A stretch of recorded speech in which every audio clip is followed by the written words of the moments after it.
আচ্ছা, আমাদের আড্ডা ক্যাফে যে প্রবলেমটা আমরা দেখতেছি বারবার বা 3 সেকেন্ড পর কল কেটে যাচ্ছে, সেটার জন্য আমাদের এই অ্যাপসটা প্রয়োজন। সো আমরা এই অ্যাপসটা ইনস্টল করে নিব। এই অ্যাপসটা ইনস্টল করার জন্য আমাদের ফার্স্টে ইনস্টল অপশানে ক্লিক করতে হবে।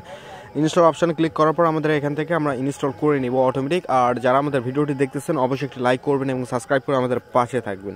সো আমাদের বেসিক্যালি যে প্রবলেমটা সলভ করতে হবে যে আমাদের ফার্স্টে 3 সেকেন্ড পর কল কেটে যাচ্ছে বা মিনিট কিনতে পারতেছি কিন্তু মিনিটটা আমাদের অটোমেটিক চলে যাচ্ছে। সো আমরা এখান থেকে ওপেন করে নিব। জাস্ট আমাদের কাছে কিন্তু কোনো আড্ডা ক্যাফের কোনো নাম্বার নাই। একসময় আমি কথা বলতাম কিন্তু আমার ব্রেকআপ হয়ে গেছে। অন্তত ব্রেকআপ বলতে আমাদের গার্লফ্রেন্ডের বিয়ে হয়ে গেছে বলতে অনেক কষ্টের মধ্যে আছি, এই কারণে ভিডিওগুলো আপলোড করতেছি না, বেসিক্যাল যেটা বলতেছি। সো আমাদের এখান থেকে যে নাম্বারটা আমরা দিব 27310, এখান থেকে ক্লিক করব 310, তারপর যে নাম্বারটা আছে ওই নাম্বারটা এখান থেকে পেস্ট করে দেবো। পেস্ট করার পর স্টার্ট করব। আর এখান থেকে সিমটা সিলেক্ট করে নেব, কোন সিম দিব। আমরা নর্মাল দিব, তারপর সিম এখান থেকে সিলেক্ট করা যাবে, সিমটা সিলেক্ট করে নেবেন। সো আমরা এখান থেকে সিমটা সিলেক্ট করলাম। তারপর এখান থেকে আমাদের কলটা 10 বার যাবে। এখান থেকে আমরা কলটা অটোমেটিক বেড়ে নিতে পারবো, 10 বার বা 100 বার দিবেন। তারপরে এখান থেকে আপনার 5 সেকেন্ডের জায়গায় এখান থেকে 3 সেকেন্ড দিবেন।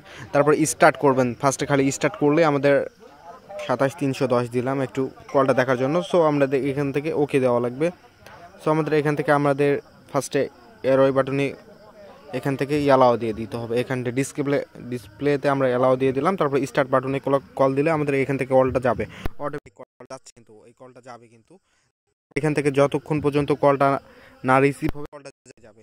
এখান থেকে কলের এয়ারটা বাড়াই দিবেন। সো এই ছিল ভিডিও থেকে যদি কোনো উপকৃত হয় থাকেন অবশ্যই লাইক করবেন এবং সাবস্ক্রাইব করে আমাদের পাশে থাকবেন। এটা হচ্ছে আড্ডা ক্যাফের বেসিক্যালি প্রবলেমটা সলভ করে দেখাইলাম।